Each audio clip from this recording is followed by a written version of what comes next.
Okay, very good. Welcome, come on in.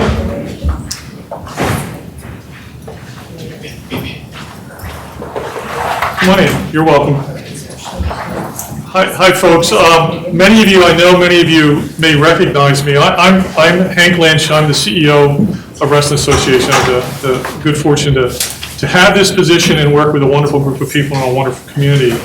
I think you're aware that late last year we were able to, after doing some research, discovered that the Lake Thoreau Pool needed some work. In fact, it needed such work that it was not safe to open to the public this year. So we're here tonight to kind of explain to you where we are with that, what's going to go on in the process we're going to go through in order to evaluate and come up with what needs to be done with the swimming pool. And all of you in the community will have input to that. So to that end, I'm going to turn it over to our COO, Larry Barnes, and Larry Butler. And Larry, if you don't mind coming up. Larry Barnes is another person I used to work with. No problem. Thanks, Hank. Welcome, everybody. Again, Larry Butler.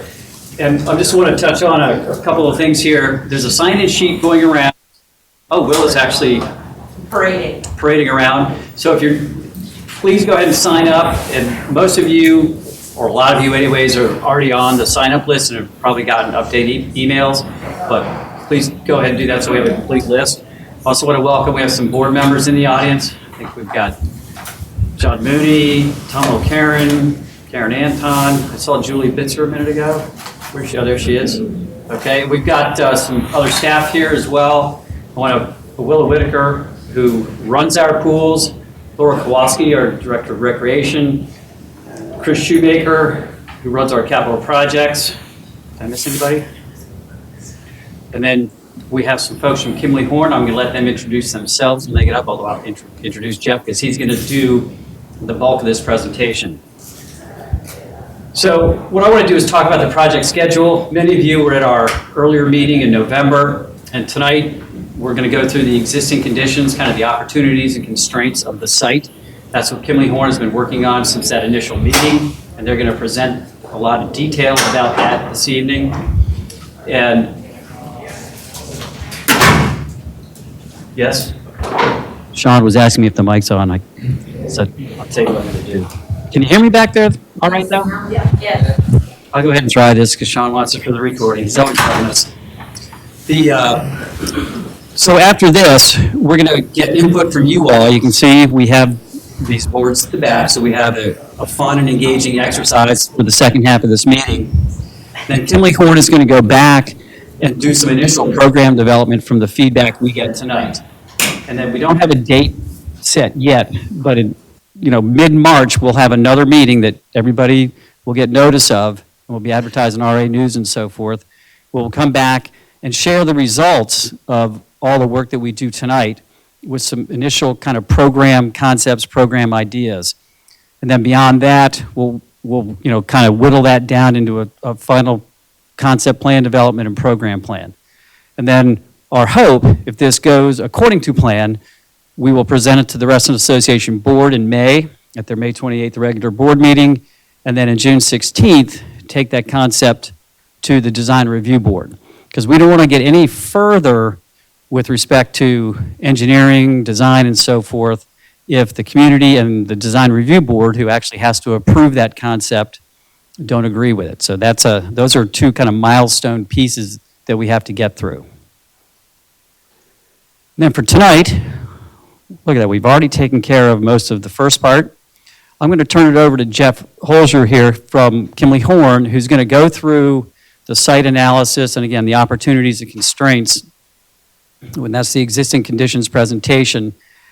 And then we're going to take just a few questions, group questions at the end of his presentation. I would ask you to hold your questions till the end.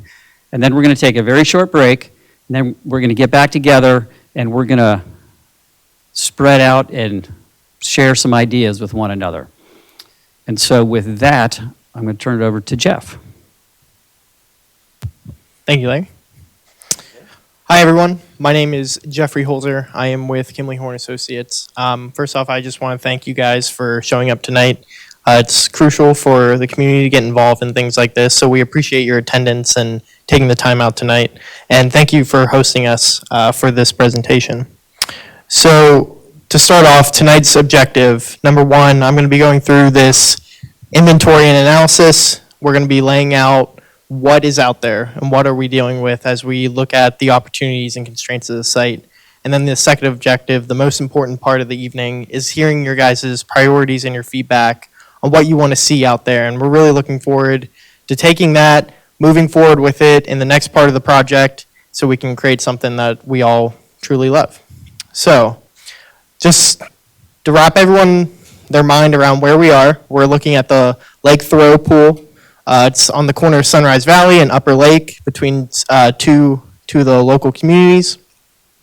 This property is a lakeside property, and we're going to get into how that opportunity has slowly diminished over the years, but how we could maybe recapture something like that. So back in November, Larry mentioned that there was a previous presentation about how this pool is having issues and needs to be re-looked at of how structurally it's operating. And the main point I want to point out here is that this pool, originally designed in 1979, the spa was implemented by 1981. So we're dealing with a facility that's about 40 years old. There's issues with it, so there's a real opportunity here for us to redevelop this into something that's really amazing for this area.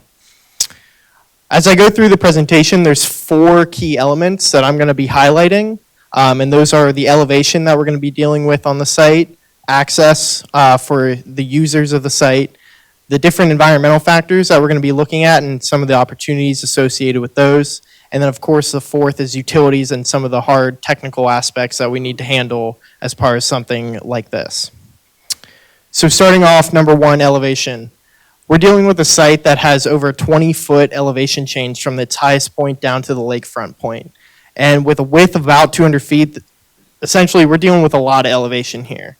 So in the previous design is dealing with this elevation of using different retaining walls to handle how to tier the levels to accommodate for a large pool deck, a flat area.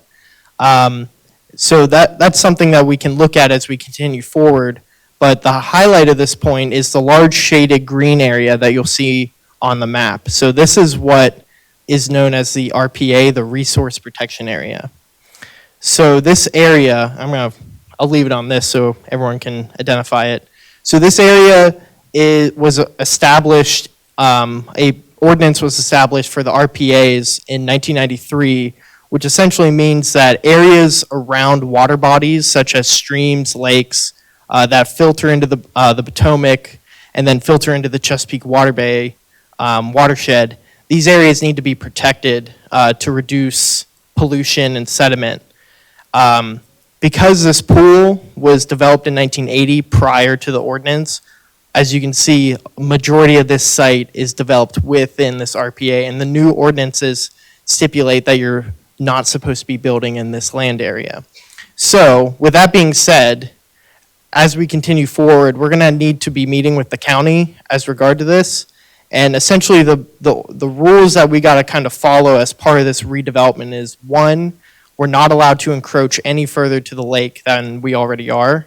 And two, we need to essentially maintain the same amount of pool deck that we already have, i.e. we can't increase the impervious area that we're dealing with, just so there's not additional runoff that's not already going into this water body. So this is and there's other stipulations to this I'll get into as the presentation goes on, but this is the elevation here, and this RPA is going to be a common theme through a lot of these slides that I'll be showing. So this just outlines what I explained about not encroaching any further and meeting with the county and so on. So let's look back at the elevation. So essentially the site is on 4 different levels. We've got one, the red area, that is the elevation 1 that includes the entrance, the building, and the children's pool. The second tier involves the entire pool deck. The third tier is the spa area, and the fourth tier is the lawn area. all the black lines that you see on the map are retaining walls. And as I mentioned previously, that's how this design handled the elevation change that we're going to be dealing with on the site. This is a solution that we can continue to use. There's other solutions we can think about doing, such as if we wanted everything to be on one level, we would still need a retaining wall. We would just need one retaining wall on the lake, closest to the lakeside, but that just means it's a larger, taller, longer, more expensive wall. These are solutions that we can pursue. I think we just need to figure out together as we go through these priorities what the design, what the program we're going to be using on the pool deck, and then what are those uses, how do they work best together, whether it's one flat area or a tiered system like this. As mentioned before, some of the issues on the site are, we have structural cracks to the concrete, to the staircases. We have retaining walls on top of retaining walls. Staining, the fencing on the site causes additional constraints that I'll highlight as we continue on. So these are just some of the issues that we're facing right now, and these primary issues are ones that will lend itself to kind of a redevelopment of this site. So this image, we're going to look at some sections of kind of what the graphically we're looking at on the site. These lines you'll see here, A, B, C, A running north-south, B east-west on the north side of the building, which is here, and then C is on the south side of the building, also east-west. So just imagine if you took a knife and cut right down that line, and then you could look at the side of the landscape. That's what we're going to be looking at next as we go on. So starting with A. So section A is, the point of these images is, again, to re-emphasize the elevation that we're dealing with here and the undulations that we have on the site. For A, you're looking at that the roadway and the boat launch parcel, which is on the south side of the pool property, are higher than the pool deck. And the parking lot and the pool are within almost a valley within this parcel that's sloping towards the lake. So, this is a design that we can continue forward, but there's other opportunities that we can maybe raise it or lower it depending on the solutions that we develop.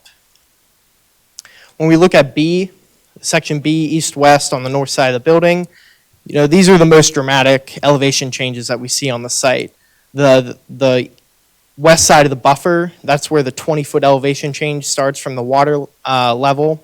And you can see as the pool deck terraces down, the entrance is actually higher than the pool deck. And then as you get down to the spa, there's an additional elevation change because the spa back in 1981 was an addition from the original design.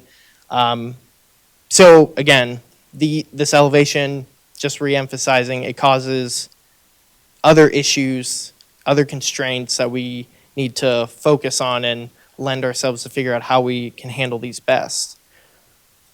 When you look at each of these blow-ups for section B, we're looking at the high point here.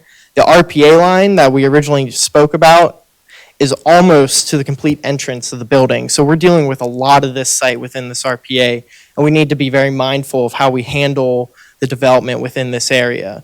And I just want to bring attention to, again, that because of the slope of this this west side of the section, a lot of runoff comes off from this way, and it's heading straight towards the building, heads straight towards the pool. So that's another emphasis that we need to route the stormwater around this property.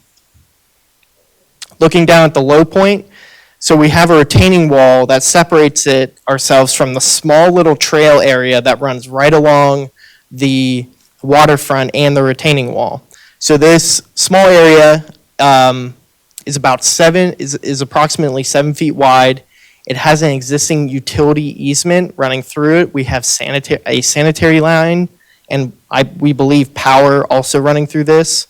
So this retaining wall easement line is kind of our hard stop that we have in regards to the RPA. As part of the RPA, there is potential that there's some stipulations that allow us to maybe potentially provide additional access to the water body that we may consider exploring as we develop this, but we're dealing with a very narrow area right up to the water here. The last section, Section C, very similar to Section B in regards to elevation change, just re-emphasizing that, the children's pool is higher above the pool, and then the lawn area is actually below the pool deck. The lawn was originally designed completely level with a small slope towards the lake, completely accessible by the pool deck, but over time, the erosion wore that away, and they ended up regrading that and making it its own separate tier. So there's a potential that we may want to recapture that area and make that accessible once more. So topic number 2 is the access that we need to the site. First off, vehicular access. Obviously, cars are driving along Upper Lake Drive and Sunrise Valley, but the one stipulation with this is that when users are driving a car, there's a cognitive cue that when you see a building that is your destination, you know where you're going. You have that sense of direction. You slow down driving. Because the building is situated relatively in the middle of the site, and with the additional growth of the trees, the building is primarily blocked from both roadways, which can cause safety concerns when pulling into the property, and I'll touch on that more on the next slide when we're looking at pedestrian use. Additionally, when you pull into the parking lot, the first thing you're seeing is the dumpster at the end of the parking lot. So it would be ideal to maneuver some of those maintenance features that are necessary away from the initial entrance and the initial threshold when you come into the property. And then additionally, there's some temporary use running north-south right about here. There's a gate to the fence right here that is meant for paramedics and other emergency vehicles to enter it. It's also used for maintenance. But again, that's right at the entrance of the building. It can be confused as the entrance to the pool. So maybe rearranging that sort of thing is something we would consider as we redevelop some ideas. When we look at pedestrians, again, we have, pedestrians are able to move throughout the entire site. We have a nice trail along this property that has additional access for folks who live close by. The large arrow right at entrance here is what I want to bring out about the vehicular use. So as the entrance of these people, this is the largest gathering of people on the property as this facility opens. And when vehicular cars are coming onto the property, there's a potential conflict of the largest massing of people with the entrance of vehicles. And when you add into the equation that there's a lack of that cue of being able to see the car or see the facility as they pull in, that perception that they slow down and come in slowly, and rather they might miss their destination and peel into the property quickly, can cause some safety concerns. Additionally, the spa area and the lawn area are only accessible via steps. So when we look into our next user group of the ADA community, the American Disability Act community, the spa area and the lawn area are inaccessible. So regardless of the priorities or the improvements we want to see onto this property, one of the things we need to accomplish is making this property ADA compliant. And that would include moving the parking space, which is at the last space of the parking lot. That is at the bottom of the hill of the parking lot. ADA spaces are primarily put at the first spot, so that's something that additionally needs to be rearranged. Some other access points to mention. The purple line here is maintenance. Again, I mentioned about how maintenance uses that gate to enter, whether it be folks to clean the pool or service the pump station, which is one pump station is located in the building here. The other pump station is located about in the northeast corner, and this one's service is the spa area. So over time, the original design had both pumps within the building, but over time, the system did not operate efficiently for the spa because of the distance. So they moved the pump closer so it would operate more efficiently. So as this would be redeveloped, it would be in our best interest to bring these two pump systems back together to minimize maintenance use. Additionally, the green arrow is landscape maintenance. So because we have this lawn area here as a tier, it's a grass lawn area that needs maintained by mowing. The fact is that if someone brings in a weed whacker or a push lawnmower in, they need to bring it through the entire site. And when, ideally this wouldn't be maintained during operating hours, but the fact that you need to bring a lawnmower through the entire use for a facility that's meant for fun and enjoyment, there's an opportunity for us to put that in a position where those two user groups aren't conflicting one another. Additionally, the building access, the main point here is, again, the ADA focus. We need to make this site ADA compliant. The building primarily has a lot of right turns as you go through it. It's narrow hallways, 90-degree angles. It's not easy for one to maneuver through this facility. So it's another idea here to reconfigure and how can we do this effectively. Topic number 3, this is where we're getting into the environmental aspects that we'll be dealing with. Number 1, I've mentioned prior, is the stormwater. So because the site has the high point here on the west side, all stormwater off the road and off the hillside are coming towards the building, towards the pool area. As you can see in photo number 2, there is a designed swale that brings water around the property and leads it towards the lake. In addition, we have some drain inlets. One is located right here, as our colleague Todd is inspecting it. Right at the entrance of the building, this drops down to another inlet, gets routed around the pool, continues into another drain inlet that's in the striping of the 88 parking space, and then that leads to the lake. So the idea is we're still going to need to be handling this water in some way. We still need to be routing it around the building and routing it through any inlets that can potentially stay. But we just need, this is a technical aspect that needs to merge with our design ideas seamlessly. The next one we're going to be looking at is views. So we have some internal and external views we're going to be investigating. This one, starting with internal, because this comes back to the elevation, because we're dealing with a lot of landscape change and we have these retaining walls that are holding back this landscape. To look through the site, if you have another individual there with you at the site and you're trying to find them, you're either looking around retaining walls, potentially looking around the building. The chain link fencing that is there, it's a black chain link fencing. Although it is semi-transparent, at times you could maybe be looking through 3 tiers of chain link fencing, and that black hue diminishes your view shed just slightly enough to disrupt it. And then if you add on top of that, if this is in use and there's people there running around, pool chairs, beach towels, there's a lot of distractions that make it difficult for you to see through the property. And when there's lifeguards on duty, this is a huge safety issue for them to be able to do their job effectively. So this is another aspect we're looking to improve upon, of being able to see the entire site effectively for safety. When we're looking at the external views, images 1 and 2, I've mentioned about how you have that a lack of a view of the building as you're approaching it. But the interesting view is the number 3 image, which is on the northeast corner, and that's out towards the lake. Again, this is a lakefront property.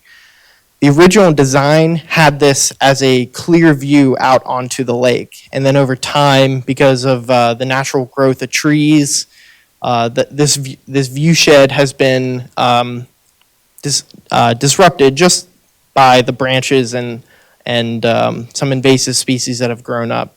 So this is a potential that maybe we can recapture this view for the folks who are using this to enjoy. Some of the stipulations of this, though, are the trees that we're dealing with. So, again, this property is in an RPA area. It's intended to be protected from runoff, from sediment, and a lot of the best management practices for this is planting trees along these buffers to help reduce runoff and erosion and sedimentation. So the trees along the lake provide a buffer from the hardscape and the impervious area of the pool deck. Some of these trees are invasive species, so we would be allowed to remove those trees. But other trees that would be remaining, perhaps we go out to a route of doing selective pruning to some of these branches to keep the buffer trees there, to have that root stabilization for the bank, but allowing us to have these vistas out onto the lake. And additionally, any of the larger trees, which are identified as the larger green circles here on the map, we'd want to remain. We're going to try to keep as many trees as we can on this site. So the next step is how these trees affect the sunshade for the pool deck. So this image is from 1980 with the property almost finished with construction. And as you can see here along the lakefront, we're pretty much completely clear of trees. It was intended for this site to have a clear view towards the lake. Additionally, you can even see here the lawn area, the original design, and how it was met the pool deck and had a slight slope. So with the original design intent to have this clear view and have less trees, that affects the pool deck in regards to sunshade. So with this aerial from 1980, you can see this pool deck receives a lot of sun, which is good for a pool deck. So what we did was we created a 3D model of the conditions from 1980 with the trees, and we looked at a time frame between Memorial Day and Labor Day, the pool season, from 8 a.m. to 5 p.m. And no matter what time of day, what day of the week it is, you can see the pool gets a lot of sun. When we look at an aerial of today, the trees have grown in. Some trees that weren't initially designed there are now there.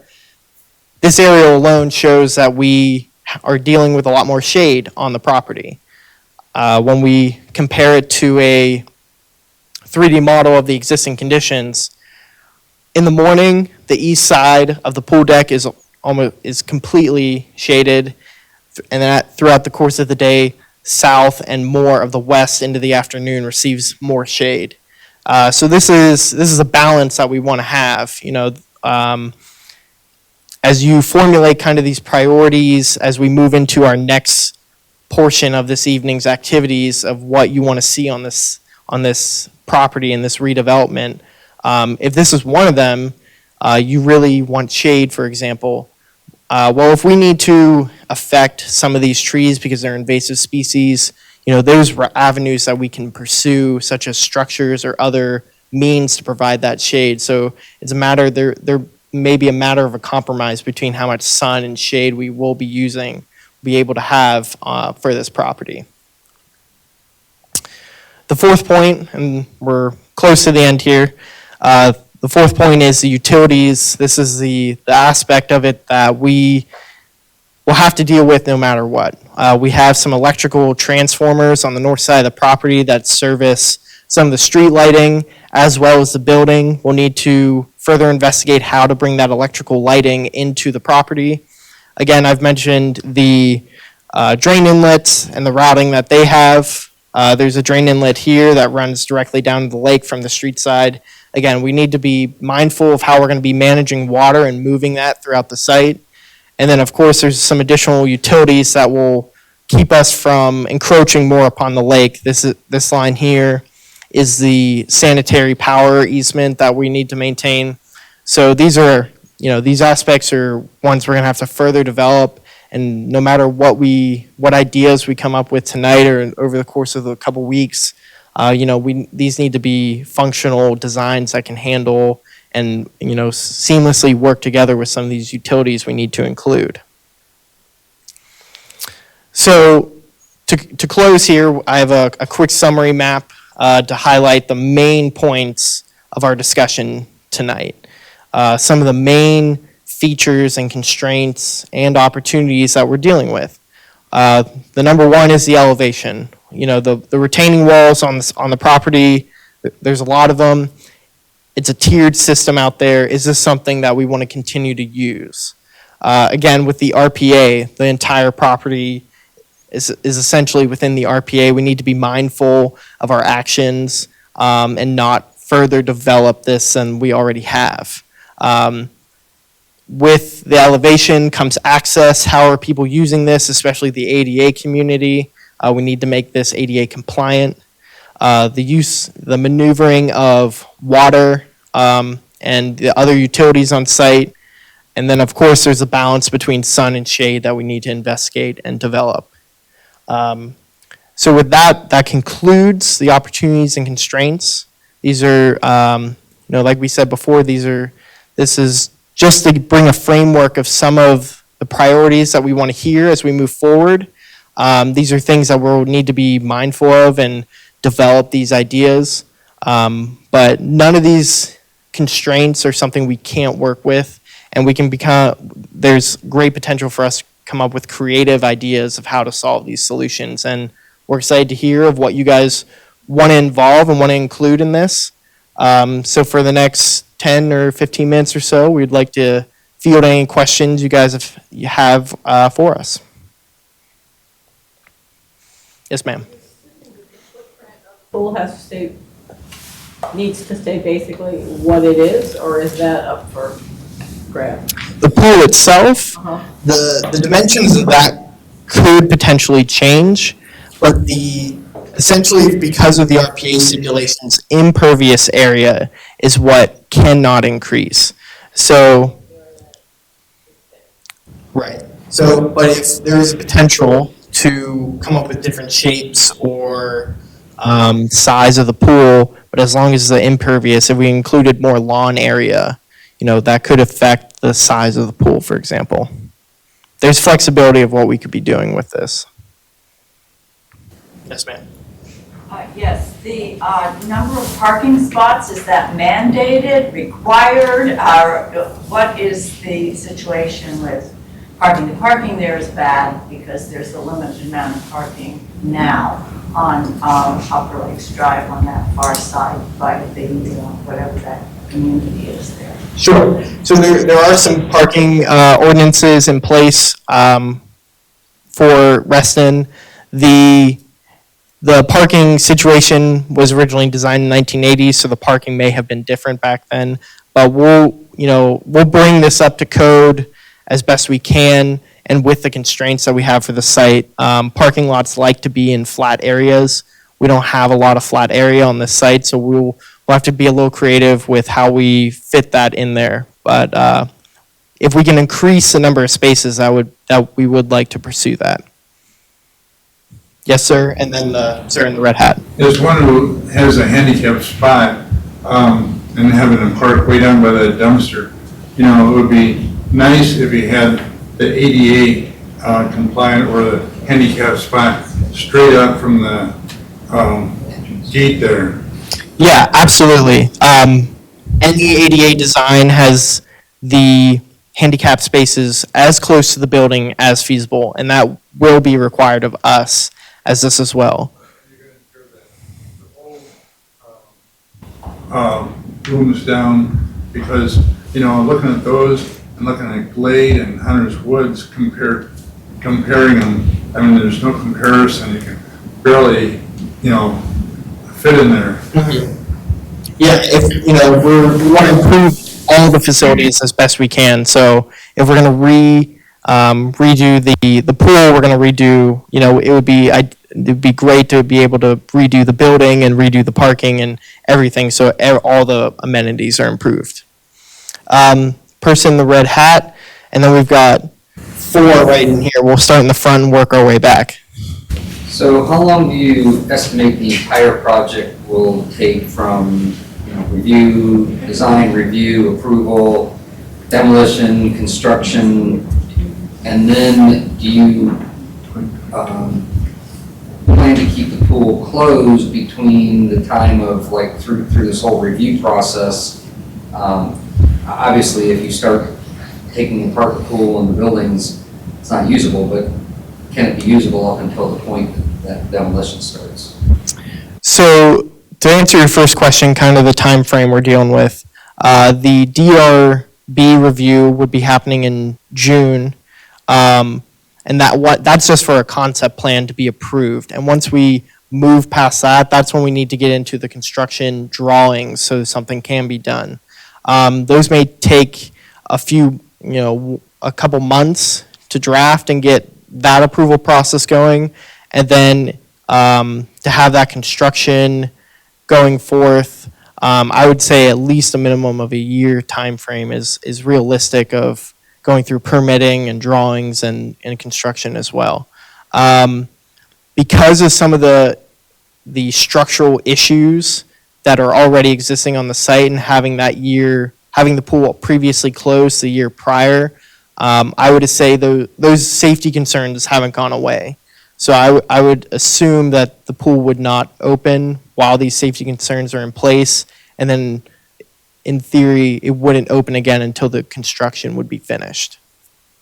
So the safety concerns are the retaining wall? The retaining walls are failing, the staining, the leaking of the pool, the overall use of the facilities just aren't operable for the public. We had one here. Yeah, I think there's a floating dock and another sort of kind of walkway out into the lake. Are those part of the site? So the dock that is resting in the water is part of this site. We would like to keep that in place, if not approve upon it, if possible. We had one in the back. I guess this is related to the construction timeframe. Will you guys be communicating, coordinating with Campus Commons that's going to be under construction as well? I mean, it's going to be construction zone right there, right? Sunrise, Right. Upper Lake Drive. But communication with them so that you can make people's lives easier around there in terms of getting around? Absolutely, of course. And we can work with the Reston Association well and try to give as much information out to the public as we can to make sure those sort of things are communicated to alleviate traffic or noise or whatever would be involved. Sir in the back? We've had a situation, Larry, where we've had to take trees off of dams because of the concern that the trees were undermining the dam. Do we know whether or not the trees that are on the lake side of the pool have contributed at all toward the deterioration of those retaining walls? And will we be allowed to continue those trees in that location given the impact of that? Then I have a follow-up question. I don't think the trees have impacted the walls that much. One of the interesting things, though, is that a lot of those trees have grown up in the sanitary sewer easement that runs beyond the walls, 10-foot easement, which is really at the back of the wall. And so Jeff said, there's like 7 feet. Well, that easement is 10 feet. And so if the county had to come in and do work on that sanitary easement, they're gone, and they're not going to replant them. So we're not sure exactly what would happen there. The county might say in the review process, they come out and the site inspector says, hey, you got these, 40-year-old trees growing over our sanitary sewer, and they might ask us to take them down, even though they're in the RPA. Exactly. So we don't know the exact answer to that, but that is a good point, that we don't know until we really get into it with the county. And the second point I wanted to make, the RPA, you'd like to keep the impervious to the same percentage you have now, but if you need to increase the impervious surface in order to make the site functional, you can get an RPA exception. So it's not an absolute that, no, we're not going to increase impervious surface a square inch. It's an extra process, but you go through that process at the same time you're processing your site plan. So I don't know, I mean, in a perfect world, you don't improve, you increase your impervious, but it isn't something that I would take as an absolute no, and I'm never gonna do that. Because we're gonna make the site functional. Correct. No, that's correct. And Jeff didn't go into detail on the one slide about the RPA. I think we have the ability to increase it no more than 10% or 2,500 square feet, whichever is the least, actually. That's not a lot of space.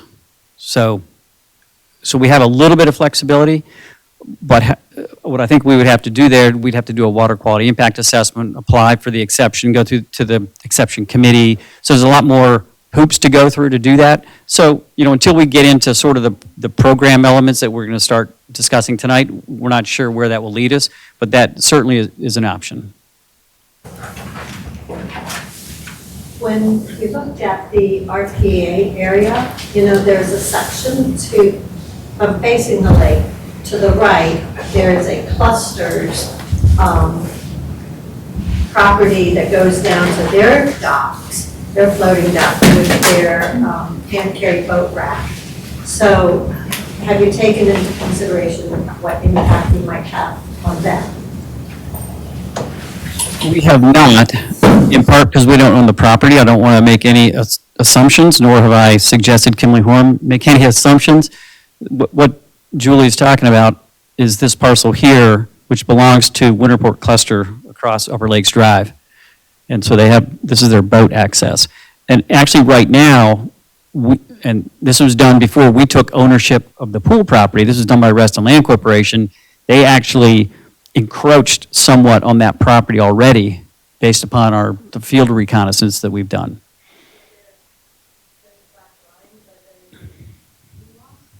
There or something that? These black lines. I just want to make sure that we take into account when we look at any grading or changes to our site that we also understood that we need to not impact that. Absolutely, yes. These black lines here are actually the property lines. Sorry about that. These lines here are actually the property lines. Right. So as you can see per the aerial, yes, we're encroaching slightly, and you're absolutely right. We're not going to be able to encroach onto someone else's property really for any reason. One run right here. So you say you have to increase the parking, or you hope to, and you have to make it ADA compliant, and you have to make these turns throughout the facility larger, and you are interested in more green space, and you have to be RPA compliant, and you don't want to encroach on land you've already encroached on. So it doesn't sound like it's going to be functional, but is there an option of actually coming up with a design that is vertical? Double height, what is your budget? Because you could build upwards as opposed to sprawling out. You could just build. So for anyone who didn't hear that, she mentioned we're dealing with a lot of constraints on this site. Is there a potential for us to go up rather than out? I would say that we're going to need to get creative with this site. And whatever that means, if it means going up, if it means, moving the building around, changing where the parking is, those are avenues we need to explore. And because you're absolutely right, we're dealing with a lot of stuff here, a lot of constraints, but I'm fully confident we can come up with something. I'd like to speak to that as well. The exercise we're going through right now, and that we're going to continue over the next couple months, is to develop a program that we can work within the constraints, and even, as Mr. Farrell pointed out, if we have to, push those by getting an exception, look at the alternatives in front of us. Ultimately, we're going to have to, when we come up with a concept, we're going to have to get some pricing on that. Because the other 4 pool renovations that we have done, the least expensive, and this was almost 20 years ago, I guess, when we did that, Uplands, I think, was about $900,000. So the most recent one was Dogwood. That was 2012. Construction costs around here have skyrocketed since then. Just look around at what's going on. Dogwood Pool is about 1.35 million. And that was basically leaving the bathhouse, making it compliant, and, changing the pool deck and that kind of thing, which is what we've done with the other pools. And those other ones were in the million, 1.1 range as well. So one of the other, I'm not going to call it a constraint because it's actually a decision of the board of directors when it gets to the budgeting, but we have to be cognizant that there are financial implications to everything we do here. So I'm not trying to hamper creative thought, but there's a reality base here about the cost of doing those things. And I wanted to give you those prior projects as sort of they're not frequent or recent benchmarks, but they're benchmarks.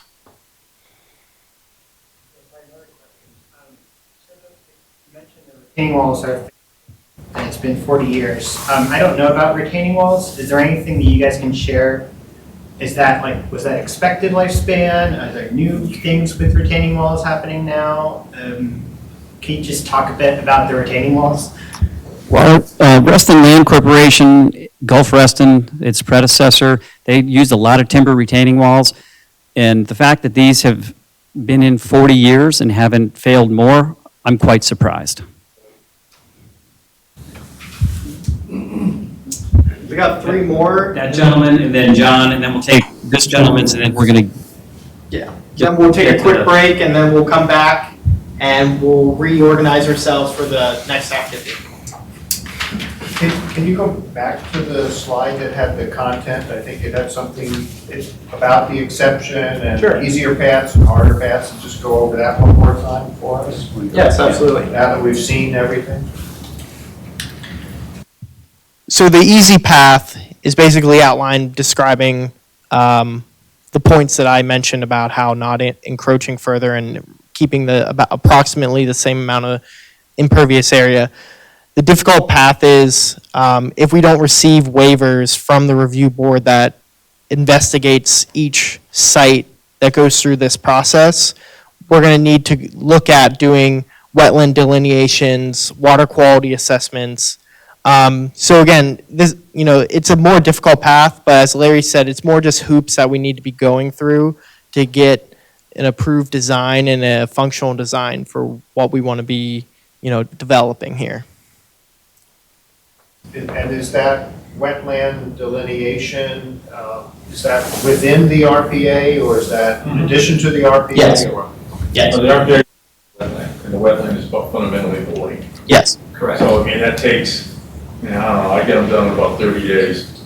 It's not going to eat up a whole lot of time. My question is back to that last slide you showed us.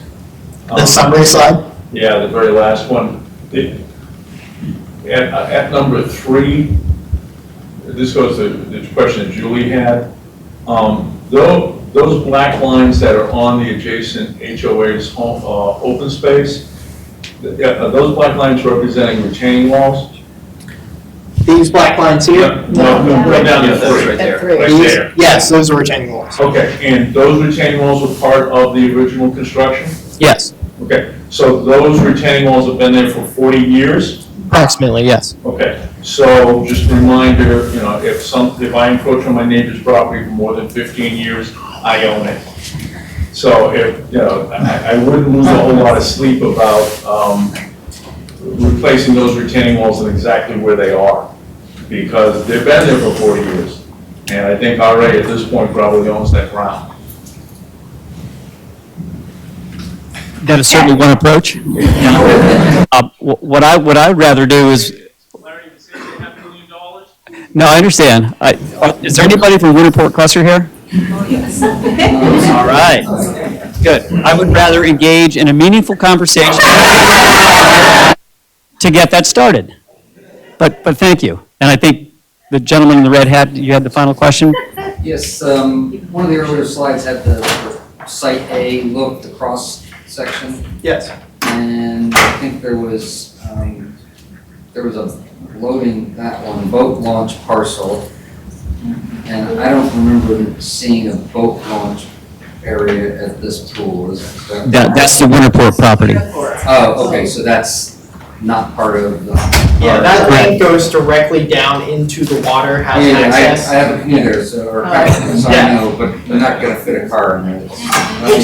You might, but Might never get it out. Small car. Yeah, it'd be four-wheel drive. Well, yeah, okay, got it, okay. But that's not part of this property, Correct. theoretically. Okay. Okay, so if anyone here thinks of an additional question, as we move into the next activity, each group will have a facilitator, either someone from Kimley-Horn as myself or someone from the Reston Association like Larry. Feel free to ask those questions then so we can make sure everyone gets their questions addressed. So, let's see, we are at 7:24. So let's take a quick 5-minute break. Then we'll come back. Please take your seats again, and we'll organize ourselves for the group activity. Thank you.